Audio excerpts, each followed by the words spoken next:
The Formula One 2025 season is heading toward one of its most decisive phases, and suddenly Max Verstappen is right back in the thick of it. Just a few weeks ago, the Dutchman himself publicly stated that he no longer believed in another victory this season. But now, after two dominant successes in Monza and Baku, the situation has completely changed overnight. Verstappen has broken McLaren's streak of double victories and simultaneously exposed the weaknesses of the previously untouchable team. The championship table still looks clear. Oscar Piastri leads with a 69-point advantage over Verstappen. Lando Norris sits in between with a 25-point deficit to the Australian. But the dynamics have shifted. 2 weekends were enough to shake McLaren's confidence and bring Red Bull back into play as a serious factor. Before we dive deeper, if you believe that Verstappen can actually start a comeback in the title race, let us know in the comments and discuss with us whether McLaren will withstand the pressure. In Baku, Verstappen showed everything that has already made him a 4-time world champion. Merciless precision, perfect tire strategy, and the two exploit competitors' mistakes with ice-cold efficiency. While Piastri faltered in qualifying and the race, and Norris couldn't salvage more than 7th place, the Red Bull driver made a clear statement.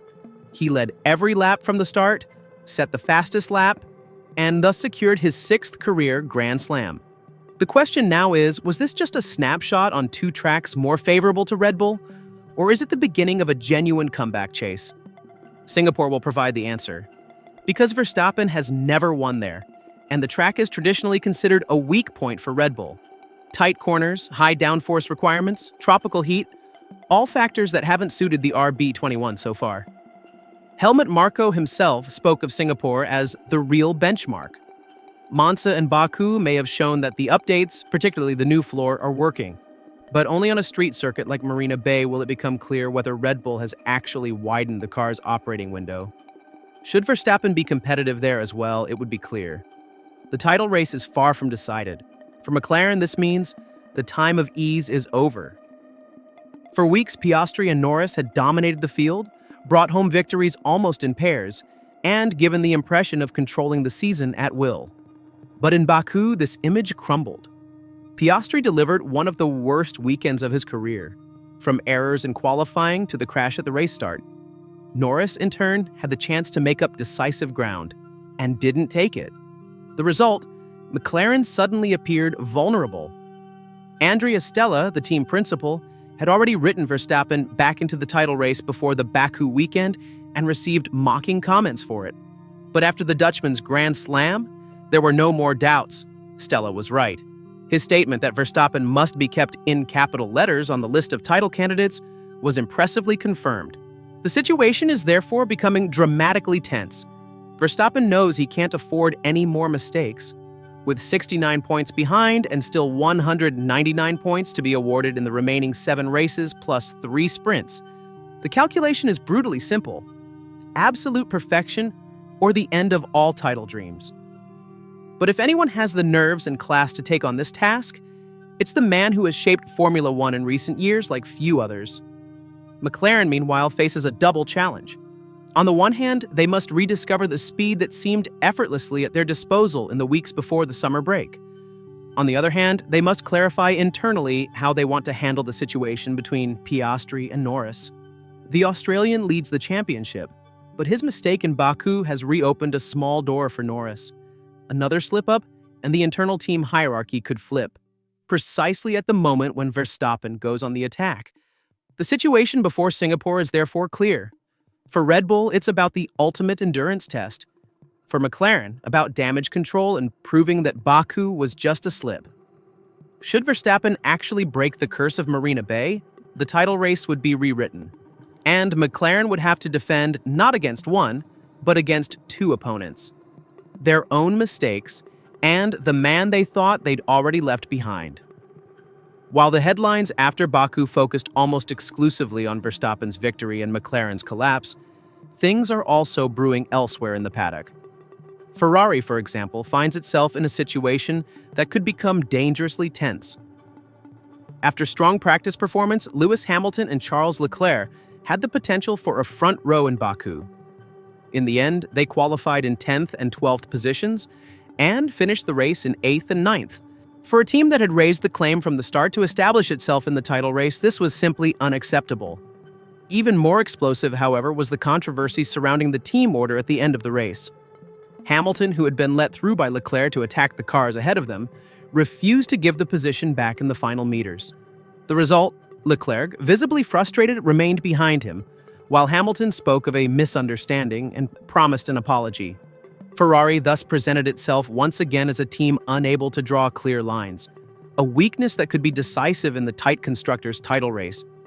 In contrast, Red Bull is trying to demonstrate unity again, despite the internal turbulence of recent months.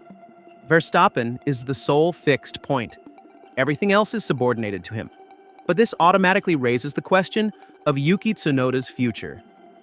The Japanese driver had one of his better races in Baku and finished 6th, but that's not enough to prevent the threat of demotion. With Isaac Hajar and Arvid Lindblad, 2 juniors are standing by who apparently rank higher in the plans of Helmut Marko and Laurent Mekies. Particularly explosive. Even in his best race of the year, Tsunoda was significantly slower than Verstappen, and was ultimately also beaten by Liam Lawson, who was driving for Racing Bulls. The signal is clear. Tsunoda is no longer racing for a spot in the Red Bull factory team, but only for bare survival in Formula One. Alpine is considered the only potential way out should he actually be replaced at Racing Bulls. But there too, the competition is fierce, and Flavio Briatore has already indicated that he's focusing on talents from his own junior program. This brings another political dimension into focus: the driver transfer market for 2026. With Cadillac as a new team, Horner job hunting after his departure from Red Bull, and several juniors wanting to make the leap to the Premier class, the balance of power is shifting.